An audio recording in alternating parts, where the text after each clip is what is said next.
ሰላም ሰላም ቤተሰቦች እንደምን አላችሁ? ዛሬም እንግዲህ እንደሁል ጊዜው አዲስ ቶፒክ ይዤላችሁ መጥቻለሁ። የዛሬ ትምህርታችን በጣም ወሳኝና በጣም አስፈላጊ ቶፒክ ነው። አድራችሁን ትኩረታችሁን ሰብስባችሁ ተከታተሉኝ። ሁሌም የምንጠቀማቸው አርቲክልስ የምንላቸው የቃል አይነቶች አሉ ማለት ነውና መቼ እንዴት እንደምንጠቀማቸው እናያለን። በየጽሁፉ እንደውም የእንግሊዘኛ ቃላቶች ምን ያክል በሰዎች ምን ያክል ይጠቀሟቸዋል ተብሎ ሲጠና በአንደኝነት የተገኘችው ቃል ከሁሉም የእንግሊዘኛ ቃሎች በአብዛኛው ብዙ ጊዜ አገልግሎት የምትውል ቃላት the የምትለው ቃል ነች። the እቺ ቃል ካሉት የእንግሊዘኛ ቃላቶች በሙሉ በከፍተኛ ደረጃ አገልግሎት የምትሰጥ ቃል ናት ማለት ነው። ስለዚህ እንዴት መቼ እንደውም ኢትዮጵያውያን ዘን እንወዳታለን እና ምንወዳት ደግሞ ከድግግሞሿ የተነሳ ቶሎ ስለምናውቃት ይመስለኛል። ግን አሁን ደግሞ እንዴትና መቼ እንደምንጠቀማት እናያለን ማለት ነው። ከዚች ጋር ሁለት ሌላ ቃላቶች አሉ። እነዛም አን የምንለውና የምንለው ማለት ነው። በቃ እነዚህ ምን ይባላሉ? አርቲክልስ ይባላሉ። አርቲክልስ ይባላሉ ማለት ነው። ስለዚህ በአማርኛ እንደዚህ አይነት አጠቃቀም አንጠቀምም። ግን እነዚህ በእንግሊዘኛ መቼና እንዴት እንደምንጠቀም አስረዳችኋለሁ ማለት ነው። ኦኬ እንግዲህ አርቲክልስ ስራቸው ምንድነው ከተባለ ከስሞቹ በፊት ነው የሚገቡት። ስም አለ። እንግዲህ በቋንቋ ውስጥ 7 ወይ ደግሞ 8 መደቦች አሉ። መደቦች ይሄ ምንናገራቸው እያንዳንዱ ካፋችን የሚወጡ ቃላቶች የራሳቸው ጎሳ አላቸው ማለት ትችላላችሁ ማለት ነው። የራሳቸው ቡድን አላቸው። ለምሳሌ ስሞች ምንላቸው ቡድን አለ። እነዚህ ስሞች ምንላቸው ለመጥራት የምንጠቀምባቸው ሰዎችን ለመጥራት፣ እንስሳቶችን ለመጥራት፣ ነገራቶችን ለመጥራት፣ ሐሳቦቻችን ለመጥራት የምንጠቀማቸው መጥሪያ ሆኖ የሚያገለግሉን ስሞች እንላቸዋለን። ከዛ ባለፈ ደግሞ ተውላጠ ስሞች ምንላቸው አሉ። እነዚህ በስሙ ቦታ ደግሞ ገብተው የምንጠቀማቸው ለምሳሌ እስጢፋኖስ በሚለው ቦታ እኔ፣ እስጢፋኖስና ከበደ በምልበት ቦታ እኛ፣ አንተና እኔን እኛ እያልኩኝ ስጠራ እነዚህ ተውላጠ ስሞች ይባላሉ ማለት ነው። ሰዎችን ወይ ደግሞ ነገሮችን በስማቸው ሳይሆን አንተ፣ አንቺ፣ እናንተ፣ እኛ፣ እኔ እያልን ስንጠራቸው ማለት ነው። እነዚህ ተውላጠ ስሞች ይባላሉ። እንግዲህ ተውላጠ ስሞች በውስጡ የተወሰነ ሌሎች ቶፒኮች፣ ሌሎች ርዕሶችም አሉት። ግን ዋና ሐሳቡ ይሄ ነው። ሁለት ቆጠርን አይደለ? ስሞችና ተውላጠ ስሞች። ከዚያ ደግሞ አጀክቲቭስ ምንላቸው አሉ። አጀክቲቭስ በአማርኛ ቅጽል ምንላቸው ናቸው። ቅጽል ለምሳሌ እኔ ምን አይነት መምህር ነኝ? እኔ ለምሳሌ በጣም ማብራራ፣ አስተማሪ፣ አብራሪ ብላችሁ መግለጽ ልትችሉ ይችላሉ። ጎበዝ ብላችሁ ልትገልጹ ትችላላችሁ። ሰነፍ ብላችሁ ልትገልጹ ትችላላችሁ። ስሙን ወይ ደግሞ እኔ መምህር ስሜ ነው አይደለ?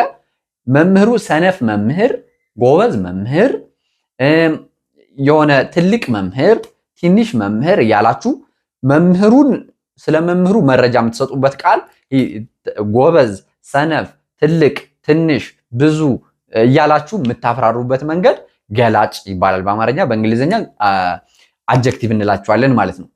አሁን በደንብ አዳምጡ። ከዚህ ጋር ያለውን ትስስር ልነግራችሁ ስለሆነ ማለት ነው። ከዛ ደግሞ እንግዲህ ስንታየን 3 መጀመሪያ ስሞች፣ ከዛ ተውላጠ ስሞች፣ ከዛ ቅጽሎች፣ ከዛስ እንትኖች ቨርቦች ወይም ደግሞ በአማርኛ ግስ እንላቸዋለን፣ በእንግሊዝኛ ደግሞ ቨርቦች እንላቸዋለን። እንግዲህ ቨርቦች አድራጊ ያስፈልጋቸዋል። ምኖች ናቸው? ድርጊቶች ናቸው። ሁኔታዎች ወይ ደግሞ ድርጊቶች ናቸው ቨርብ ምንላቸው ወይ ደግሞ ግሶች ምንላቸው ማለት ነው። በአማርኛ ሌላ ስም አላቸው። ግሶች ወይ ደግሞ ማሰሪያ አንቀጽ ስራቸው፣ የግሶች ስራ ማሰሪያ አንቀጽ መሆን ነው እና በተለያየ አገባብ እንጠቀማቸዋለን። እሱ ሌላ ቶፒክ ሆኖ ድርጊቶችና ሁኔታዎችን የሚገልጹ ቃሎች ለምሳሌ በላ፣ ጠጣ፣ እኔ በላው፣ እኔ ጠጣው፣ እኔ ተጓዝኩ፣ እኔ አስተማርኩ፣ እኔ ተማርኩ ምላቸው ነገሮች ሁሉ ድርጊቶች ናቸው አይደል? ከእኔ ጋር ነው የሚነገሩት ወይ ካንተ ጋር ከሰው ጋር አብረው የሚመጡ ማለት ነው። ብቻቸውን አይመጡም እነዚህ በአማርኛ። በእንግሊዝኛ አግሪመንት የሚባል ኮንጁጌሽን ተጠቅመን እናያይዛቸዋለን። ለምሳሌ ከቢቨርቦች ጋር እንኳን ብንሄድ አይ ተብሎ አም ይባላል። እኔ ነኝ ለማለት ነው። እኛ ነን ለማለት ግን ዊ እኛ ነው እና ዊ ነን ለማለት የግድ ምን መጨመር አለብኝ? አር ሚለውን መጠቀም አለብኝ ማለት ነው። ዊ አር ነው ማለት ያለብኝ።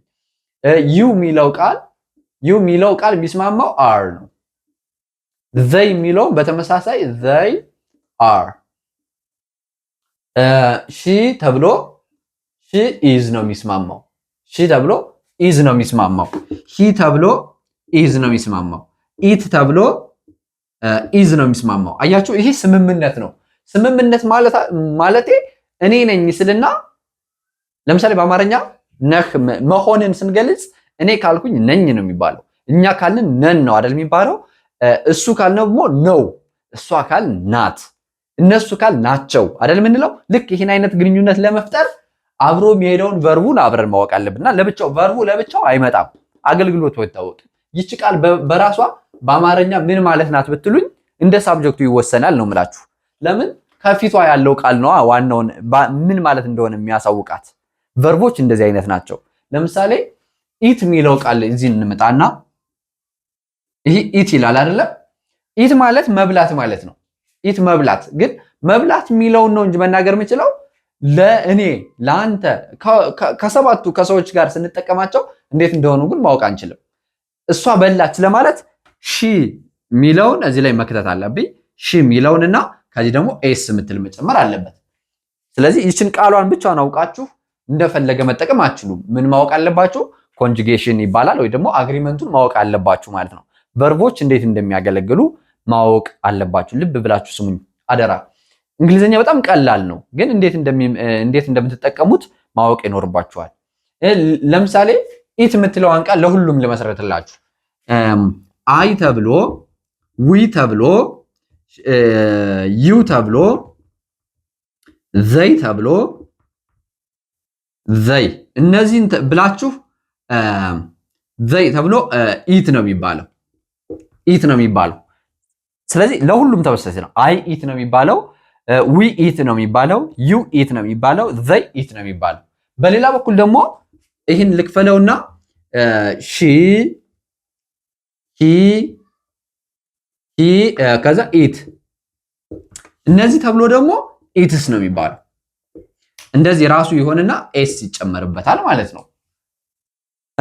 ወይ ደግሞ አሁን ሌላ ቃል ለምሳሌ ሌላ ቃል ፊክስ ቢሆን፣ አሁን ይህ ቃል ፊክስ ሚል ቃል ቢሆን አይ ፊክስ፣ ዊ ፊክስ፣ ዩ ፊክስ፣ ዘይ ፊክስ ይባልና ለዚህኞቹ ሲሆን ግን ፊክስ ሚለው እንዳለ ይቀጥልና ፊክስ ይቀጥልና ምን እንጨምራለን? ኢኤስ እንጨምርበታለን። ኢኤስ ያው ትንሽ የባህሪ ለውጥ ትንሽ ያሳያሉ። እነማን? እነዚህ ሶስቶች ሁሌም ነው ደግሞ የሚያሳዩት፣ ሁሌም ባህሪያቸው ነው። ለፕሬዘንት ቴንስ፣ ለፓስት፣ ለፊውቸር እና 12ቱንም ቴንሶች ከነዛ ጋር ያላቸው ግንኙነት በእርግጥ ለፓስት ቴንሶች ሁሉም ተመሳሳይ ነው። ለምሳሌ ኢት ማለት መብላት ነው አይደለ? ፓስት ቴንሱ የኢት ፓስት ቴንሱ ኤት ነው። ኤት ነው አይደለ? ኤት በሚሆንበት ጊዜ ፓስት ማለት በልቻለሁ ስትሉ ነው። አልፏል፣ ያለፈ ትላንት በልቻለሁ ለማለት አይ ኤት የስተርዴይ ነው የሚባለው። ስለዚህ አይ ኤት ይባላል። ዊ ኤት፣ ዩ ኤት፣ ዘ ኤት። እነዚህ ብቻ ሳይሆን እዚህ ላይም ኤት ነው የሚባለው። ስለዚህ ፓስት ቴንስ ኦፍ እንግሊሽ ቨርብስ ወይም ደግሞ እንግሊሽ ሴንተንስስ እንትናቸው አግሪመንታቸው ተመሳሳይ ነው ማለት ነው። አሁን ገብቷችኋል አይደል? እንትን ብቻ አይደለም፣ ፓስት ላይ ብቻ አይደለም፣ ለፊውቸር ራሱ ስትጠቀሟቸው ተመሳሳይ ነው። ለፊውቸር ለምሳሌ ዊልን እንጠቀምና ተመሳሳይ ነው። ዛሬ ስለ ቀላል ስለሆነ ይህን የዛሬ ቶፒካችን በኋላ ላይ አንድ ያስረዳችኋለሁ። አሁን ቤዚኩን እንዴት መያዝ ስላለባችሁ ማወቅ ስላለባችሁ ነው። ለምሳሌ ኢት የሚለውን ነው አይደል ያየነው? አይ ዊ ዩ ዘይ ሺ ሂ ኢት ስንት ናቸው? 1 2 3 4 5 6 7 ናቸው። በቁጥር 7 ናቸው። እነዚህ ሰባቶቹ ለፕሬዘንት ሲሆን ኢት የሚለውን እንጠቀም። ኢት ነው የሚባለው። እስከ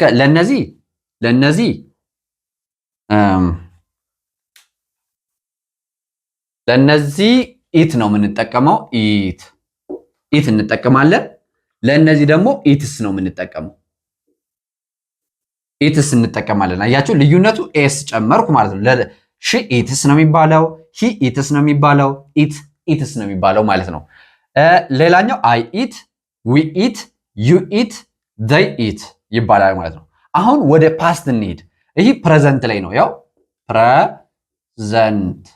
ፕሬዘንት ይህ ፕሬዘንት የሚባል ቴንስ አለ። ስለ ፕሬዘንት ወደ ቀጣይ የምሰራላችሁ ቪዲዮ ይኖራል። አሁን በፊትም የሰራኋቸው አሉ። ቪዲዮዎችን ዞር ዞር ብላችሁ ማየት ትችላላችሁ። ግን ፕሬዘንት የሚባለው ነው። አሁን ሐሳቡ እንግሊዘኛ ሲስተሙን ማወቅ አለባችሁ ሁሌ እላለሁ እና እሱን እንድትረዱ ይፈልጌ ነው። አሁን ወደ ኖ ይሄ ማጥፋት አልነበረብኝም። እሺ አሁን ደግሞ ለፓስት እንጠቀመው። ፓስት እሺ ፓስት ኦኬ። ፓስት ሲሆን ደግሞ ሁሉም ተመሳሳይ ነው የምንጠቀመው። አይ፣ ዊ፣ ዩ፣ ዘይ፣ ሺ፣ ሂ፣ ኢት ተብሎ ሁሉም ምን እንላለን? ለፓስት አይደለ ኤት ነው ምንለው። ኤት ሁሉም ተመሳሳይ ነው። አይ ኤት፣ ዊ ኤት፣ ዩ ኤት፣ ዘይ ኤት፣ ሺ ኤት፣ ሂ ኤት፣ ኢት ኤት እንላለን ማለት ነው። ለፓስት ምንም የምትቸገሩት ነገር የለም። ቃሉን ብቻ ካወቃችሁት ለሁሉም አታስቡም፣ ዝም ብላችሁ ትጠቀማላችሁ። ለፕሬዘንት ሲሆን ግን አንዳንዴ ኤስ አንዳንዴ ደግሞ ኢኤስ ትጨምራላችሁ ማለት ነው። እንደ ሁኔታው መቼ ነው ኢኤስ መቼ ነው ኤስ የሚለው ሌላ ጊዜ ስለማስተምራችሁ እሱን አትጨነቁ። ግን ሲስተሙ እንደዚህ እንደሆነ ግን ያዙት። ከዛ ደግሞ ለፊውቸር በሚሆንበት ጊዜ ደግሞ ጀስት ዊል እንጠቀማለን። ዊል እንልና ዊል ኢት ፕሬዘንቱን ነው። በቃ አይ ዊል ኢት፣ ዊ ዊል ኢት፣ ዩ ዊል ኢት፣ ዘይ ዊል ኢት፣ ሺ ዊል ኢት፣ ሂ ዊል ኢት፣ ኢት ዊል ኢት እንላለን ማለት ነው። ስለዚህ ፊውቸር እና ፓስት በጣም ሲምፕል ናቸው። ምንም አታስቡ።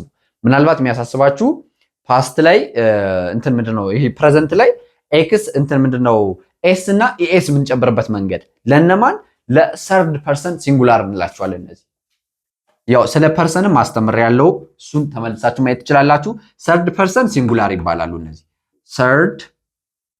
ይሄ የቋንቋ መምህሮች ስራ ነው። ይህ ሰርድ ፐርሰን ምናምን እያላችሁ ማጥናት አይጠበቅባችሁም። ግን ያው ፍራክሽን ማወቁ ግን እንትን ምንድነው ግዴታ አይደለም። ማወቁ ግን አይከፋም ማለት ነው። እሺ ስለዚህ ሰርድ ፐርሰን ሲንጉላር ይባላሉ። ሲንጉላር ሰርድ ፐርሰን ሲንጉላር እንላቸዋለን ማለት ነው። ስለዚህ በእነዚህ ጊዜ ኤስ ወይ ደግሞ ኢኤስ እንጨምራለን። መቼ? ፕሬዘንት ላይ ማለት ነው። ፕሬዘንት ላይ ይህን አይነት መንገድ እንጠቀማለን። እሺ ይህን ካልኳችሁ በኋላ አሁን እንግዲህ ወደ ዛሬ ቶፒካችን ወደ ማን እንሄዳለን? ወደ አርቲክልስ። አርቲክሎች ስንት ናቸው? 3 ናቸው። እነሱም ዘ፣ ኤ፣ አን ምንላቸው መቼና እንዴት እንደሆነ ደግሞ ልንገራችሁ።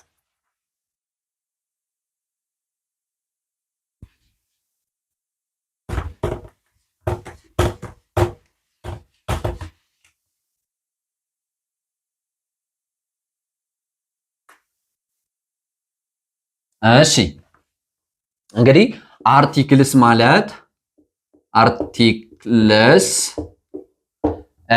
እነማን ናቸው? ኤ፣ አን፣ ዘ እነዚህ ናቸው እና እንግዲህ ስሞችን ነግሬያቸዋለሁ አይደለ? ቨርቦች ላይ ነን። በነገራችን ላይ ቨርቦች ላይ ስሞች መጠሪያ ናቸው። ተውላጠ ስሞች በስሞች ቦታ የሚያገለግሉ ናቸው ብያቸዋለሁ። እኔ፣ አንተ፣ እናንተ የምንላቸው አይነት ቃሎች ማለት ነው። ከዛ አጀክቲቮች ስሞችን የሚገልጹ ናቸው ብያቸዋለሁ። ከዛ ደግሞ ቨርቦች ብያችሁ ቨርቦች ከነዚህ ከአይ ዊ ዘይ ምናምን ከሚለው ጋር ኤስ እና ኢኤስ ይጨምራሉ ያልኳችሁ ናቸው። ኦኬ ያው ቨርቡ ሰፋ ያለ ቶፒክ ስለሆነ ወደፊትም ቢሆን በስፋት ነው የምናየው ይሄን ስለ ቨርብ የሚባለውን ማለት ነው። እሺ እንግዲህ ቨርቦች እንደዛ ከሆኑ ቨርቦችን ደግሞ የሚገልጹ አሉ። ቨርቦች ለምሳሌ በላው ላለው በላው በቃ ምንም ያልኩት ነው። በፍጥነት በላው፣ ዝግ ብዬ በላው ካልኩኝ ግን በፍጥነት የሚለው ቃል እና ዝግ ብዬ የሚለው አበላሉን መረጃ ሰጠኝ። አያችሁ ቅድም አሁን ለምሳሌ ፈጣን መምህር፣ ዘገም መምህር፣ ሰነፍ መምህር፣ ስማርት ጎበዝ መምህር እያልን መምህሩን ስንገልጸው ነበር አይደል? የስም ገላጭ ናቸው እነዚያ። የዚህ ያበላሉ ያጓጓዙ የሆነ ነገር አደራረጉን ስንገልጽ ግን ምን እንለዋለን? አድቨርብ እንለዋለን። እነዚህ ደግሞ እንዲህ በፍጥነት በዝግታ በሚያሳዝን ሁኔታ ምናምን እያልን የምንገልጻቸው አድቨርቦች ይባላሉ። እንትኖችን ቨርቦችን የሚገልጹልን ማለት ነው አድቨርብ። ስለዚህ ስንት ደረስን? እንትን ይሄ ናውን 1፣ ፕሮናውን 2፣ አድጀክቲቭ 3፣ ቨርብ 4፣ አድቨርብ 5። አድቨርቦች ምን ናቸው አልኳችሁ? ስሙን የሚያሞካሹ እንትኑን ይሄን ቨርቡን የሚገልጹልን ማለት ነው። የቨርብ ገላጭ አድቨርብ ይባላል። የስም ገላጭ ደግሞ አድጀክቲቭ ይባላል ማለት ነው። ዌል አሁን ተረታችሁኛል። ኦኬ ከዚህ ቀጥሎ ምን የሚባል አለ? ፕሪፖዚሽንስ የሚባሉ አሉ። ፕሪፖዚሽኖች ማለት ደግሞ እኔን ከሌላ ነገር ጋር የሚያገናኙልን። ለምሳሌ አይ አም ኢን ፍሮንት ኦፍ ዘ ቦርድ። አሁን እኔ ከቦርዱ ምን ላይ ነኝ? ፊት ለፊት ነው አይደል ያለሁት? አይ አም ኢን ፍሮንት ኦፍ ዘ ቦርድ። እኔንና ቦርዱን አገናኘን። ምን የሚለው ቃል? ኢን ፍሮንት ኦፍ የሚለው አይ አም ኢን ፍሮንት ኦፍ ዘ ቦርድ። አይ አም ኢን ፍሮንት ኦፍ ዘ ቦርድ። እኔ ምን ላይ? ከቦርዱ ፊት ለፊት ነኝ። ቦርዱንና እኔን ማገናኘት የምችለው በኢን ፍሮንት ኦፍ በሚለው ቃል ነው። ኢን ፍሮንት ኦፍ በዚህ ቃል በዚህ ነው እኔ ማገናኘት የምችለው ማለት ነው። ኢን ፍሮንት ኦፍ ፊት ለፊት ማለት ነው። ስለዚህ ሁለትን ስሞች ወይም ደግሞ ሁለት የንግግር አይነቶችን የሚያዛምዱልን የሚያገናኙልን ፕሪፖዚሽንስ የሚባሉ ቃሎች አሉ ማለት ነው። ስለዚህ አሁን ከፕሪፖዚሽን ቀጥሎ ኮንጃክሽን የሚባል አለ። ኮንጃክሽን ደግሞ ማጣመር፣ ማዛመድና ማጣመር ይለያያል። አሁን ለምሳሌ እኔና አበበ መምህራኖች ነን ማለት ብፈልግ አበበ ኢዝ አ ቲቸር።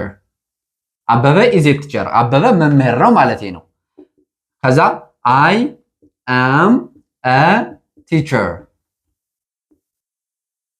አይ አም አ ቲቸር ምን ሆነ ደግሞ እዚህ ጋር? አይ አም አ ቲቸር እኔ መምህር ነኝ አልኩኝ። አሁን ሁለቱን ከምናገርና ይህን አበበ ኢዝ ኤ ቲቸር፣ አይ አም ኤ ቲቸር፣ አበበ መምህር ነው፣ እኔ መምህር ነኝ። ይህን በቀላሉ አበበና እኔ መምህር ነን ማለት ይቻል ነበር። ስለዚህ እሱን ማድረግ ስንፈልግ አበበ and I are teachers።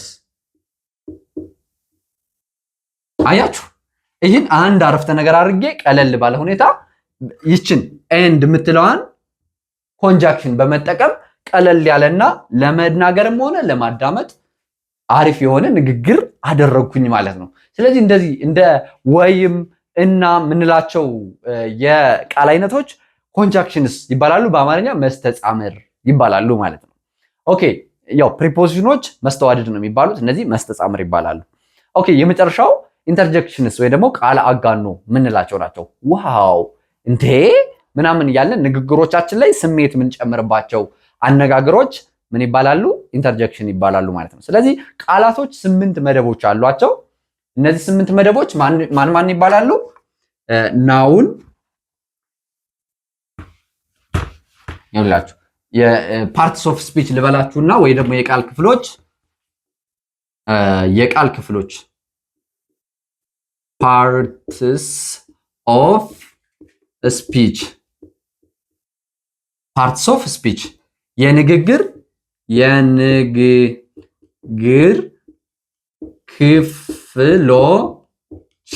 የንግግር ክፍሎች ይባላሉ በአማርኛ። ፓርትስ ኦፍ ስፒች የንግግር ክፍሎች እነማን ናቸው? አሁን እንደነገርኳችሁ አንደኛ ስሞች ወይ ደግሞ ናውንስ፣ ሁለተኛ ፕሮናውንስ ተውላጠ ስሞች፣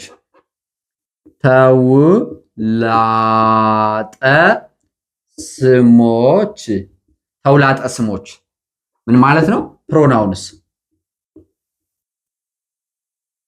ፕሮናውንስ ተውላጠ ስሞች ፕሮናውንስ። ከዛ ሶስተኛ አድጀክቲቭስ ወይ ደግሞ ገላጮች።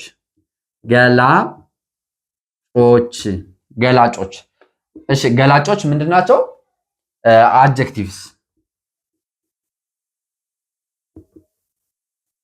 አድጀክቲቭስ ይባላሉ። ከዛ ደግሞ አራተኛ ግሶች ግሶች ቨርብስ ይባላሉ። ቨርብስ ይባላሉ። ከዛ ደግሞ አምስተኛ እንትኖች አድቨርቦች ምን ይባላሉ በአማርኛ? ተውሳከ ግስ ተውሳከ ግስ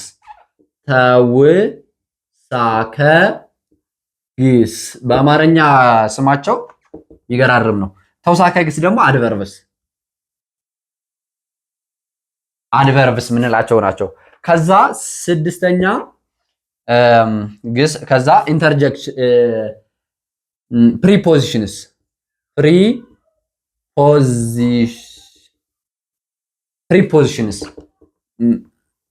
አቀያየርኩታ። ፕሪፖዚሽንስ ያው እዚህ ላይ ልጻፍላችሁ።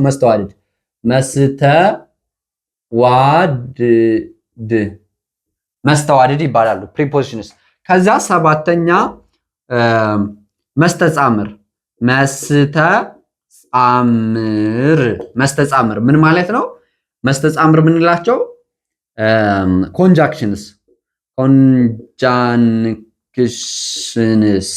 ኮንጃንክሽንስ ናቸው።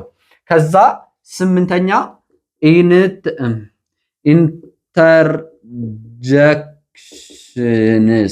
ኢንተርጀክሽንስ ምንላቸው ደግሞ ቃል አጋኖ ምንላቸው ኢንተርጀክሽንስ እንላቸዋለን ማለት ነው። ስለዚህ 8 የቃል መደቦች አሉ በሁሉም ቋንቋ ውስጥ ማለት ነው። በሁሉም ላይሆን ይችላል፣ ግን እኔ እስከማውቀው ድረስ በአማርኛና በእንግሊዝኛ 8 የቃል ክፍሎች አሉ ማለት ነው። ኦልሞስት በሁሉም የሚኖር ነው ብዬ አስባለሁ። ከዚህ ውጭ ሊኖር አይችልም ቋንቋ ማለት ነው። ስለዚህ ይሄ የቃል አይነቶች ናቸው። አሁን ወደዚህ የገባሁት ምን ለማለት ነው? እነዚህ አርቲክሎች ከነዚህ ሁሉ ከማን ጋር ነው የሚመጡ ናቸው ብያቸዋለሁ? ከስሞቹ ጋር ነው የሚመጡ፣ ከአንደኛዎቹ ጋር ማለት ነው። ኦኬ እንግዲህ መጠቀም ልንጀምር ነው። አያችሁ፣ አንድ ነገር ለማስተማር ሌላ ነገር ማወቅ አለባችሁ። ምክንያቱም ሌሎች የተሳሰረ ስለሆነ ለብቻው የምናውቀው እውቀት የለም። ያው ስንናገርም ሁሉን ነገር አቀላቅለን ስለሆነ የምንናገረው የተቀላቀለውን ለመቀላቀል ደግሞ ያው የተለያየ ቶፒክ ስለሚሆንበት ሁሉንም በትንሹ ማየት አይከፋም ማለት ነው። ኦኬ እንግዲህ ይሄንም አጠፋዋለሁ።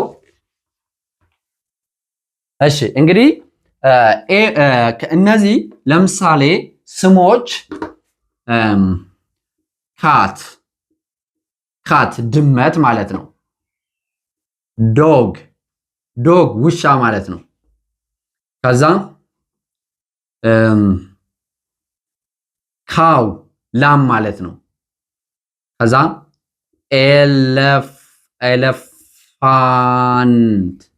ኤሌፋንት ዝሆን ማለት ነው። ከዛ ኤግ እንቁላል ማለት ነው። ከዛ አይተም ማለት ነገር ማለት ነው። አይተም ከዛ አይተም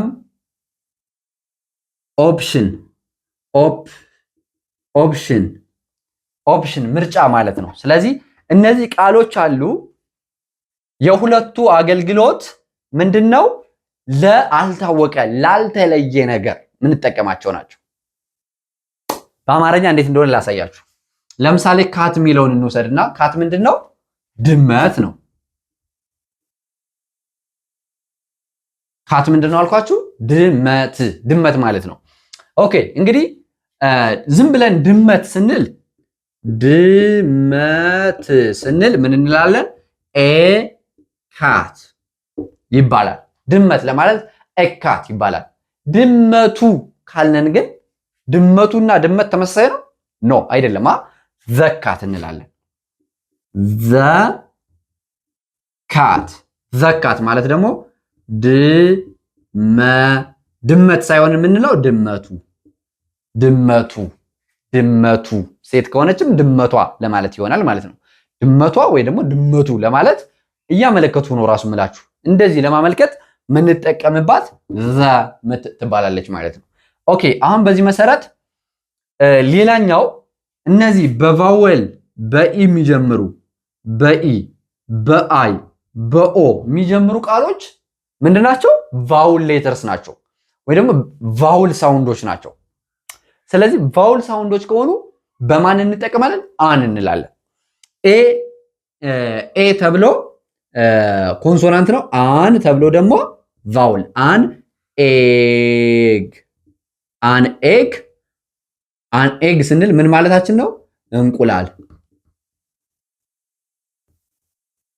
እንቁላል ማለታችን ነው። ኤግ አን ኤግ። አን ኤሌፋንት አሁን እዚህ ጋር አን ኤሌፋንት፣ አን ኤግ፣ አን አይተም፣ አን ኦፕሽን እንላለን። አን ኦፕሽን፣ አን አይተም፣ አን ኤግ፣ አን ኤሌፋንት። አን ካው እንላለን። አን ካው ኖ አይባልም፣ ኤካው ነው የሚባለው። ኤካው፣ ኤዶግ፣ ኤካት ይባላል። ኦኬ። ነገር ግን ልዩ ማድረግ ስንፈልግ ግን ምን እናደርጋለን? ዘ የሚለውን ሁሉም ላይ መጠቀም እንችላለን። ዘ እዚህ ላይ አሁን ዘ ካት ማለት ይቻላል። ዘ ዶግ፣ ዘ ካው፣ ዘ ኤሌፋንት፣ ዘ ኤግ፣ ዘ አይተም፣ ዘ ኦፕሽን ማለት እንችላለን። ስለዚህ ኤ የምትለዋ ቃልና አን የምትለዋ ቃል አንድ ነገር ያልታወቀ መሆኑን ለማሳወቅ ነው። ስንት ነገር አልኳችሁ? አንድ ነገር። ከአንድ በላይ ከሆነ ኤ መጠቀም አይቻልም። ለምሳሌ ካት ምንድን ነው? ካት ምንድን ነው? ድመት ነው አይደለ? ድመት ስንል ኤ ካት ነው የሚባለው። ኤ ካት ድመት ማለታችን ነው። ድመቷ ወይ ደግሞ ድመቱ ስንል ግን ዘካት እንላለን። ነገር ግን ድመቶች ከሆነስ ካትስ እንላለን። ድመቶች ካትስ ነው አይደለ? ካትስ ድመቶች ለማለት ካትስ ኤስ እንጨምራለን ማለት ነው፣ ብዙነቱን ለማሳየት። ስለዚህ ካትስ ለማለት ብዙነቱን ለመጨመር ኤስ ከተጨመር ዘ ማለት ይቻላል፣ ዘ ካትስ ማለት ይቻላል።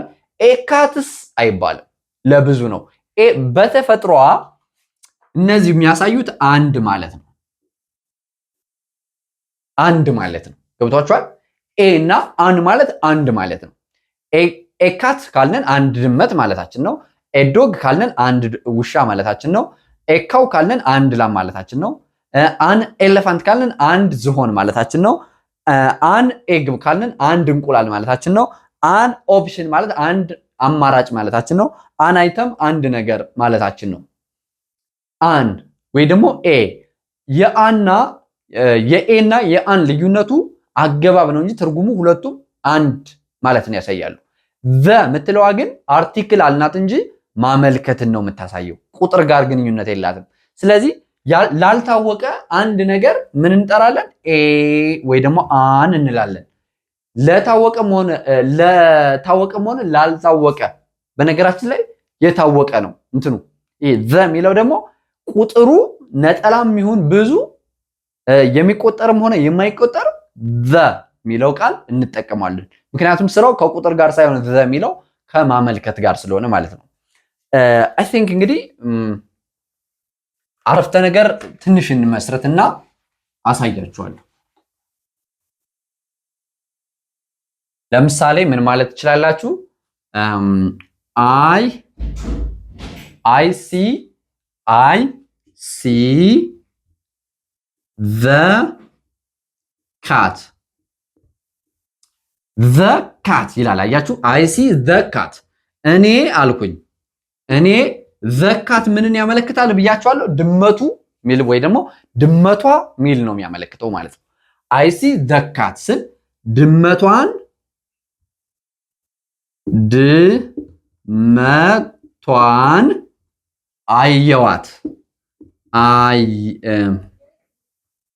አየዋት ድመቷን አየዋት። አሁን እዚህ ላይ ትኩረታችን ድመቷን የሚለው ነው። አይ ሲ ኤ ካት ካልኩ ግን አይ ሲ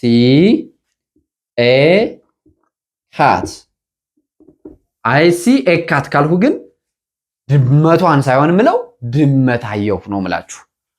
ድመት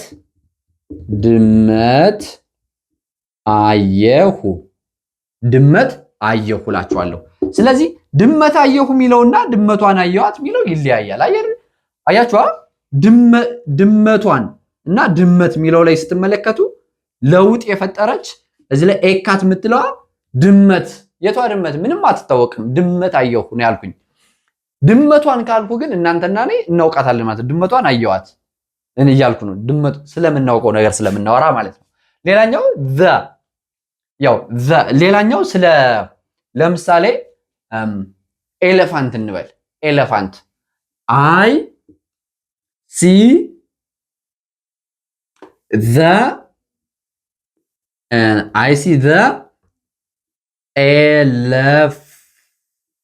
ኤሌፋንት አይ ሲ ዘ ኤሌፋንት። አሁን እዚህ ላይ ዘ ማለት ይቻላል፣ ችግር የለውም። አይ ሲ ዘ ኤሌፋንት ምን አልኩኝ? ዝሆኑን እያልኩ ነው። ዝሆኑን አየሁት ወይ ደግሞ አይቼዋለሁ እያልኩ ነው። ዝሆኑን አየሁት።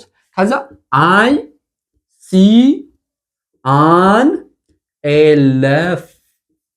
ኤሌፋንት አይ ሲ ዘ ኤሌፋንት አይ ሲ ዘ ኤሌፋንት ምን እያልኩ ነው? ዝሆን አየሁ እያልኩ ነው እንጂ ዝሆኑን አየሁ እያልኩ አይደለም።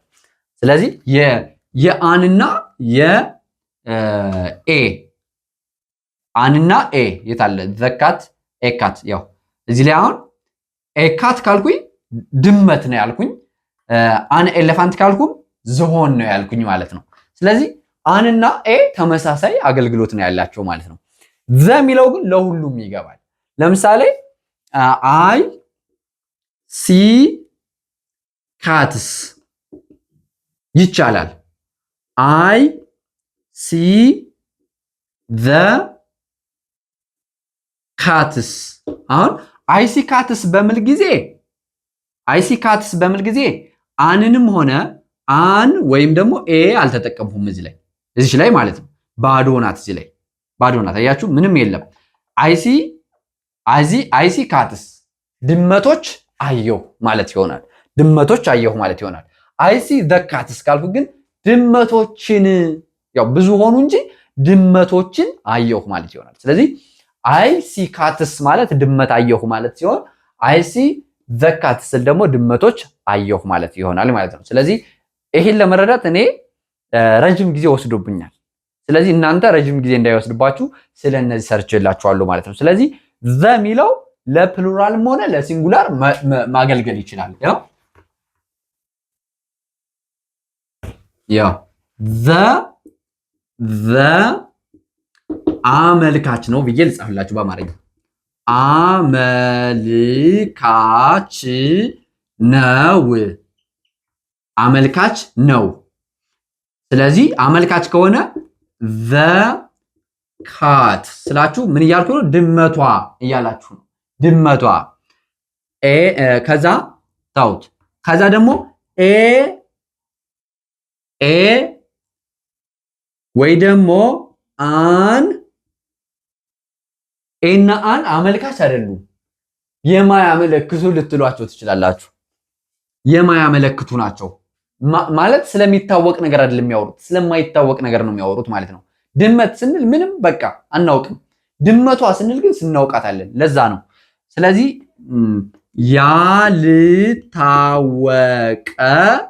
ያልታወቀ የሆነና ያልታወቀ ነጠላ ነገር ነጠላ ቁጥር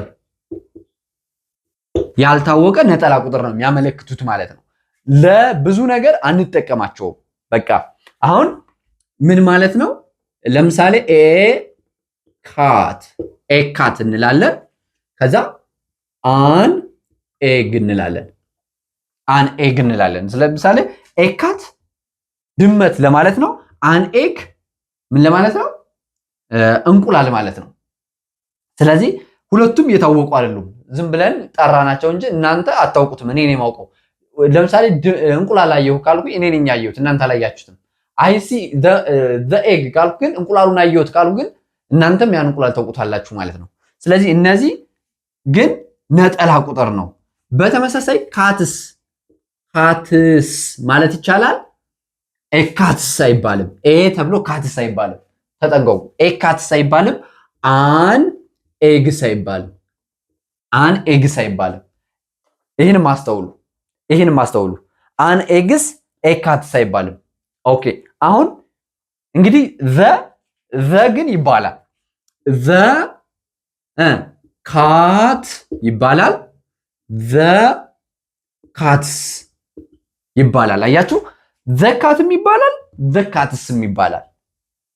እዩ ነገር ግን ኤካትስ አይባልም አን ኤግስ አይባልም። እነዚህ አይባሉም ማለት ነው። ኤካት ወይ ደግሞ አን ኤግ ነው የሚባለው። ስለዚህ አሁን ገብቷቸዋል ብዬ ተስፋ ላድርግና የአንና የኤ ልዩነቱ ምንድን ነው? ቁጥር አንድን ካሳየን ያው በእርግጥ ነግሬያቸዋለሁ አይደለ? አሁን ኤ ካት ይባላል። ኤ ኤግ አይባልም። ለምን? እዚህ ላይ አን ነው መባል ያለበት። ለምን? ተመሳሳይ ሁለቱም ግን ኤ እና አን ማለት ግን ሁለቱም አንድ ማለት ነው። ትርጉማቸው አንድ ነው፣ አጠቃቅማቸው ግን ይለያያል። ምንድነው አጠቃቅማቸው ከተባላችሁ ኤ ብሎ ኤ እኩል ነው ኮንሶናንት ኮንሶናንት መሆን አለበት። ኮንሶናንት ምንላቸው ይሄ ተነባቢ ፊደላት ማለት ነው። ቢ ሲ ዲ ኤፍ ጂ ምንላቸው ቫውል። አን ተብሎ ደግሞ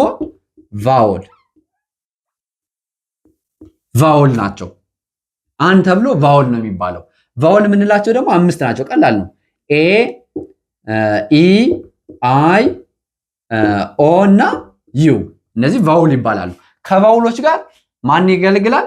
ይሄ ያገለግላል። ከኮንሶናንቶች ጋር ይሄ ያገለግላል። ማለትም የሚጀምሩበት ማለት ነው። ለምሳሌ እዚህ ላይ ኤግ የሚለው በቫውል ነው ኮንሶናንት ላይ የጀመረው በቫውል። ስለዚህ ከአን ጋር ይሄዳል። ይሄኛው ሲ በማን ነው? ኮንሶናንት ነው። ስለዚህ ከኤ ጋር ይሄዳል። ሌላው የትርጉም ልዩነት አያመጣም። ኤካት ማለት አንድ ድመት ማለት ነው።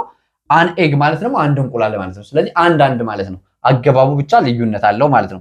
ነገር ግን ኮንሶናንት ስላችሁ ግን ኮንሶናንት ምን?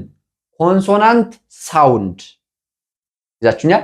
ሳውንድ ድምፁ ነው እንጂ ኮንሶናንት መሆን ያለበት ፊደሉ አይደለም። ለምሳሌ ይሄ አወር፣ ይሄውን አወር ይላል። አወር ማለት ምን ማለት ነው? ሰዓት ማለት ነው። አወር። ስለዚህ ከፊቱ ማን ነው የሚቀመጥ ብትሉኝ ኤች ኮንሶናንት ናት አይደለችም? ኮንሶናንት ናት። ስለዚህ ኤ ልትጠቀሙ ነው? ኖ ኤ መጠቀም አይቻልም። ለምን? ኤች ስለምትዋጥ አወር የሚለው ነው የሚነበበው። ስለዚህ አወር ደግሞ በኦ ጀመረ ማለት ነው። ኦ ሳውንድ ነው ወይ ደግሞ የቫውል ሳውንድ ነው ማለት ነው። ቫውል ሳውንድ ከሆነ ኤ ሳይሆን የምንጠቀመው አን አወር እንላለን ማለት ነው። አያችሁ? ከዛ ደግሞ ለምሳሌ ዩኒቨርሲቲ ብንል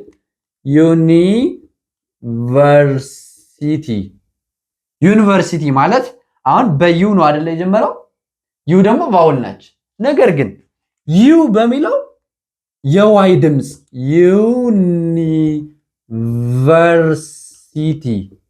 ዩኒቨርሲቲ ማለት ትችላላችሁ። አያችሁ? የዋይ ድምፅ ዩ የሚለው ይህን ስለሚመስል ከዚህ ላይ ግን ኤ ሳይሆን የምትሉት አን ሳይሆን የምትሉት ኤ ትላላችሁ ማለት ነው። አያችሁ? ስለዚህ የምትጠቀሙበት መንገድ በራሱ ቫውል ሳውንዶች ጋር ነው የምትጠቀሟቸው። ስለዚህ እዚች ላይ በደንብ ያዟት። አሁን ራሱ የሆነ ግራ ቢገባችሁ ቆይቶ ስለሚገባችሁ ምን ትላላችሁ? ኤ እኩል ነው ኮንሶናንት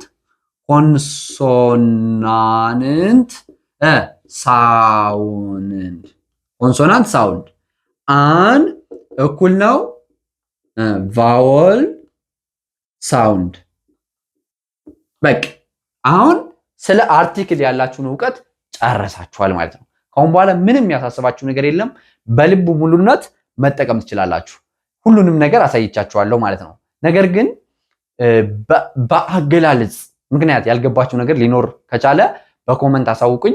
አሊያም ደግሞ በሳምንት 5 ቀን በቀን አንዳንድ ሰዓት እናስተምራለን ተማሪዎችን በግላቸው እኛ ጋር መማር ትችላላችሁ ማለት ነው። ቴሌግራም ላይ፣ ዋትስአፕ ላይ እና ኢሞ ላይ ያናግሩኝና በውስጥ መስመር መማር ትችላላችሁ። ጥሩ አድርገን ግራመሩንም ሆነ የሚያስፈልጋችሁን ይዘት በቀላሉ እንድትረዱት እናግዛችኋለን። ሰላማችሁ በያላችሁበት ይብዛ። ረጅም ጊዜ ያዝኩባችሁ ግን በጣም ጠቃሚ ስለሆነና በጣም ፍሪኩዌንትሊ ስለምንጠቀመው ነው። 40 ደቂቃ ማለት በጣም ትንሽ ነች። ስለዚህ ለትዕግስታችሁ አመሰግናለሁ። ሰላማችሁ በያላችሁበት ይብዛልኝ። ሰላም፣ ፍቅር ጤና ለሀገራችን። ይህ የእናንተው ምርጥ ፋኖስ ኢትዮጵያ ነው።